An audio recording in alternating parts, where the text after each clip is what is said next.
Her har vi 8 roboter som går her på anlegget med autonom vasking. Så de hjelper oss med renhold av not.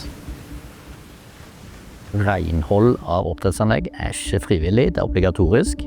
Fisken trenger rent miljø for å leve et sunt og godt liv. Vi bidrar på en ny måte å gjøre det på, som er både veldig bærekraftig og bra for fiskehelsen.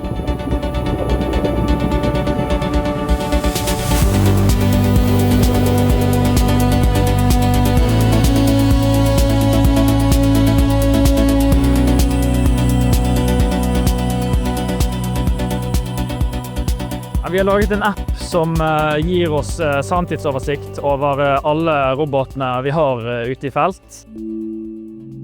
Appene hjelper oppdretterne med å få en kontinuerlig oppetid på robotene våre. Så nå har vi et veldig godt samarbeid med AppFarm, der vi har utviklet en portal både for oss selv og en kundeportal. Med AppFarm vi kan gjøre fort endringer selv. Innen kort tid gjør den endringen i software, og vi kan allerede sette det opp dagen etterpå. I praksis er det på morgenen når vi kommer ut, så går vi inn på appen, og så ser jeg på den som er offline for eksempel.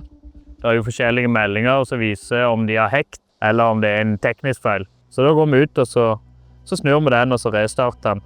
Så det er som regel bare små ting som vi klarer å fikse selv. Det AppFarm muliggjorde for oss var at det var bygd en grunnstruktur som gjorde at vi slapp å utvikle alt fra scratch. Og det fant vi AppFarm veldig hensiktsmessig på. Vi har lyst til å gi kunden vår informasjon om tilstand på noten, hvordan fisken har det, nok oksygen, hva er temperaturen, saltnivå. Noen har jeg mulighet til å kunne komme opp med en idé, prototype det utrolig raskt, og teste ideen i praksis. Et anlegg har ikke en teknologi, et system, en maskin. Det er mange ulike system.